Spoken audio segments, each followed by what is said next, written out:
And we turn to our next reading of Scripture, coming from the book of Exodus, continuing the story of Moses and the Israelites here at chapter 20, verses 1 through 4, and 7 through 9, and 12 through 20.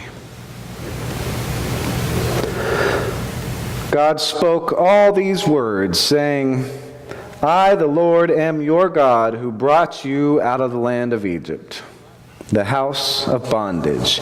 You shall have no other gods before me. You shall not make for yourself a sculpted image, or any likeness of what is in the heavens above, or in the earth below, or in the waters underneath the earth. You shall not swear falsely by the name of the Lord your God, for the Lord will not clear one who swears falsely by his name. Remember the Sabbath day and keep it holy. 6 days you shall labor and do all your work. Honor your father and your mother, so that you may long endure in the land that the Lord your God is assigning to you. You shall not murder. You shall not commit adultery. You shall not steal. You shall not bear false witness against your neighbor.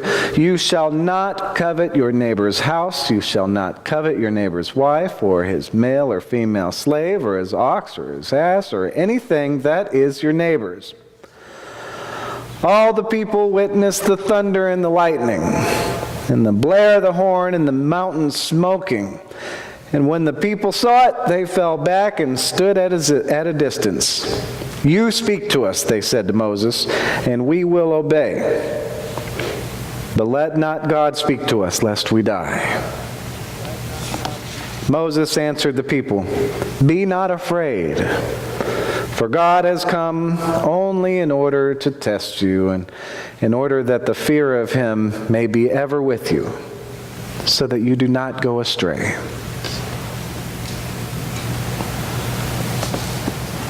The grass withers and the flower fades, but the word of the Lord lives forever. And this is the word of the Lord. Oh, thanks be to God. Who do we belong to? Who do we worship? Whose law do we abide by? Who is our God?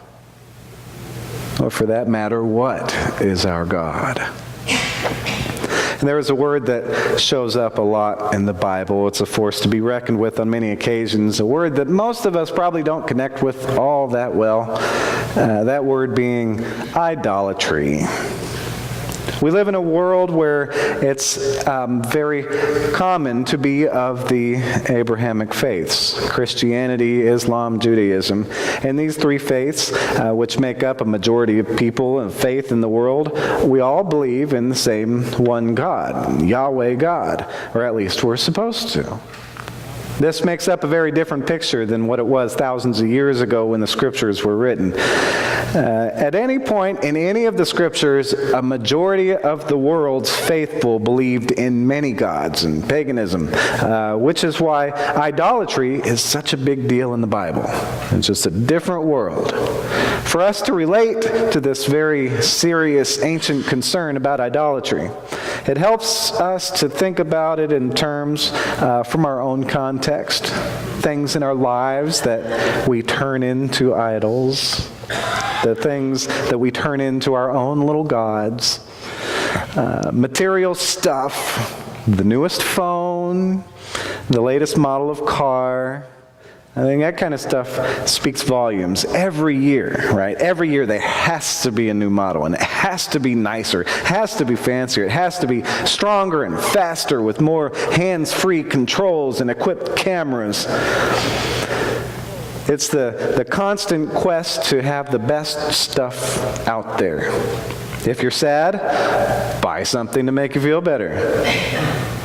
Got a party to go to? Buy something to make you look nice. Bored? Buy something to entertain you. It's all about the next thing, because that next thing that we get will provide the fulfillment we desire, or so we think. And then, of course, getting those bigger and fancier houses for us to keep all the stuff that we collect. Maybe it's, maybe all of this stuff, that the stuff itself, maybe it's just symptoms, I think, of our own pride and our own ego and our own self-centeredness.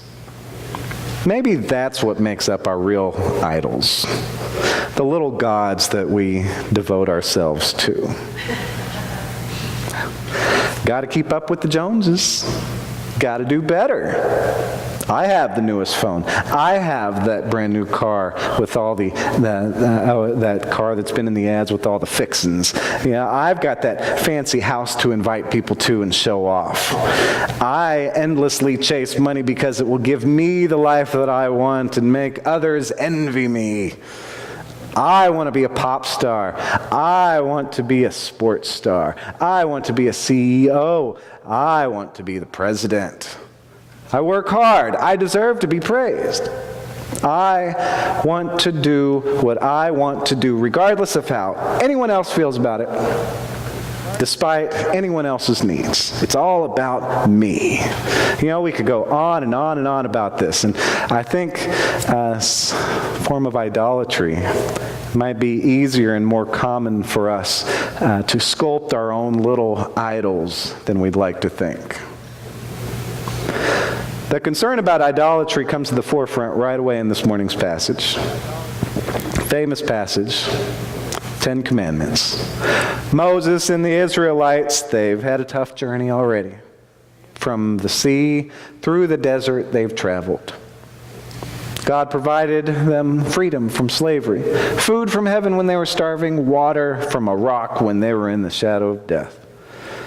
Now they're at a very, very important place, that place where Moses was called by God to go down into Egypt in the first place to face Pharaoh.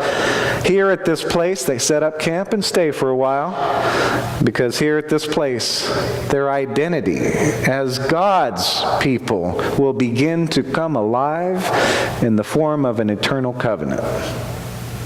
Moses here has gone up Mount Sinai to speak with God. And afterward, God sends him back down to the people with an offer they couldn't refuse. God offered them the covenant, promising to always be there for them, to provide for them, to protect them. And for their side of the deal, God gave some instructions. First of all, first and foremost, I am the Lord your God. I am the one who brought you out of Egypt. Don't get it confused. Me, not anybody else. No other gods. Nothing. Me. I'm your God. I'm the one you belong to. I'm the one you worship. I'm the one who gives you instructions. It's my law that you abide by. Period. And from there, God unfolds this first set of instructions some more. Don't make yourself a sculptured image. Don't go making yourself any little gods to serve. Don't misuse my name. Keep my name holy. And remember the Sabbath. That seventh day of creation, when I rested, you remember it and you do the same. Keep the Sabbath holy. Keep our relationship and everything that has anything to do with it holy. Continuing from there, God moves into how people were supposed to treat each other. All right, if you're faithful to me, then you will treat each other with respect. Honor your parents. Honor those who've gone before you. Honor those you can learn from. Those who can teach you something about life and can help you through it. Do not murder. Do not commit adultery. Do not steal. Do not bear false witness against your neighbor. And do not covet your neighbor's stuff. Respect, understanding, forgiveness, faithfulness, honesty. Treat each other right. Being faithful to me means that you will treat each other right. That's part of being faithful to me. It's a crucial part of it. It's the second half of it. The 10 Commandments, the first 10 of the 613 commandments that come out throughout the Torah. The 613 mitzvot, the law. Seeing this, it might be a little confusing to read these laws on the same day that we read Paul in Philippians about him letting go of the laws and his zealous commitment to the law. But it shouldn't be as confusing as it might seem. When he talks about letting go of the law, he's not saying that the law is not important, just that there's no earning righteousness from the law. That's where he was so critical of himself. He was like, anybody wants boasting rights. Look at me, I've got boasting rights, all right? I was circumcised, I was born an Israelite, all right? Talk about righteousness, I'm blameless. Talk about zeal for the law and for your faith. Look at how hard I was persecuting Christians. All right, if anybody has rights to brag in the flesh, that's me. All right, you've got nothing on me. But you cannot earn righteousness. That was his big mistake. He was identifying it right there, and he was ready to move on from it and leading us in the same way. Righteousness cannot be earned. Righteousness can only be gained through faith. Righteousness, true righteousness, is something that only God can provide for us, given by the grace of God at no cost to us. Just by the goodwill and love of God we receive this righteousness. And faith in Jesus necessarily involves the two greatest commandments. All right, so there's no thinking that Paul was wiping away the commandments, because he's preaching a faith in Jesus and the gospel, and that necessarily involves the two greatest commandments. And they sum up every single law in the Torah. Love God with everything you've got. Love your neighbor as yourself. Everything that's important in the law is summed up by that right there. If your faith in God is real, you will observe those two greatest commandments. It's not just about following rules. It's about living a faith that means something. Faith. Faith in who? Faith in what? Righteousness surely won't come from faith in material stuff. It definitely won't come from faith in our pride or our ego or our self-centeredness.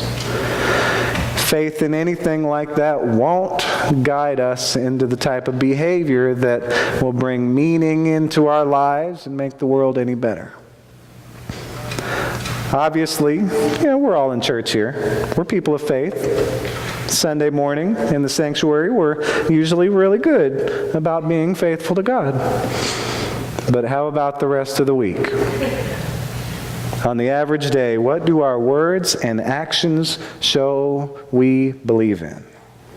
At any given moment, can someone else look at us and hear the words that we say and be able to know without a doubt who our God is? And we hear Paul's words and we see that he was willing to suffer for the sake of the gospel. We've been following Moses and seeing him putting himself out there time and time again for the Israelites to receive life. Let us likewise choose for ourselves who our God really is, not just on Sundays, but every day, at every moment. Let us make choices in our daily lives that make very clear who it is we worship. And may we, and each of our neighbors around us, be blessed with life. Amen.